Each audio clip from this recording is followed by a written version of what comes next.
આસોત્સવ સંપ્રવૃત્ત ગોપી મંડલ મંડિત યોગેશ્વરેણ કૃષ્ણેન તાસામ મધ્યે દ્વયોર્દ્વયો. બબ્બે ગોપીઓના મંડળ કરી વચ્ચે એક એક પ્રભુના સ્વરૂપ પ્રગટ થયા. જેમ બે સુવર્ણ મણીની વચ્ચે એક એક નીલમણી શોભી રહ્યો હોય એમ પ્રભુનો રાસ પ્રારંભ થયો.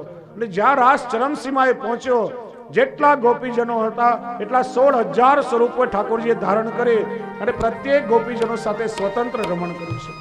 જો પંચાધ્યાયી એક એક અધ્યાયમાં ભગવાને ગોપીઓ સાથે રમણ કર્યું. આત્મા સાથે રમણ, અંતઃકરણ સાથે, પ્રાણ સાથે, ઇન્દ્રિય સાથે અને દેહ સાથે. ગદ્ય મંત્રથી બિલકુલ ઉલટો ક્રમ છે. બ્રહ્મ સંબંધમાં પહેલા દેહનું સમર્પણ કરી છે, કારણ કે આપણો દેહ અશુદ્ધ છે, દોષોથી ભરેલો. દેહ, ઇન્દ્રિય, પ્રાણ, અંતઃકરણ અને આત્મા. અહીંયા આત્મા, અંતઃકરણ, પ્રાણ, ઇન્દ્રિય અને દેહ એમ એક એક અધ્યાયમાં ભગવાને વ્રજ ભક્તો સાથે રમણ કર્યું છે. બોલીએ રાસ બિહારી ભગવાન કી. પ્રભુનો રાસ પ્રારંભ થયો અને એ રાસનો આનંદ અહીં બેસેલા પ્રત્યેક વૈષ્ણવે લેવાનો છે. પોતાના સ્થાન પર ઊભા થઈ બધા જ આપણે પ્રભુની ગોપીઓ છીએ અને ગોપી ભાવ ધારણ કરી એવો ભાવ આપણે કરીએ કે સ્વયં ઠાકોરજી આપણા મધ્યમાં પ્રગટ થાય. પ્રભુ આપણી સાથે રાસ રમી રહ્યા છે, તો પ્રભુના એ મહારાસનો આનંદ આપણે સૌ પ્રાપ્ત કરીએ. કૃષ્ણ રમાડે છે રાસ, ગોપીઓ ખેલી બની છે. કૃષ્ણ રમાડે છે રાસ, ગોપીઓ ખેલી બની છે. હે મારો વાલો રમાડે છે રાસ, ગોપીઓ ખેલી બની છે. મારો વાલો રમાડે છે રાસ, ગોપી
નટખટ એ નંદ કિશોર માંગે છે દાણજી નટખટ એ નંદ કિશોર માંગે છે દાણજી એ નટખટ એ નંદ કિશોર માંગે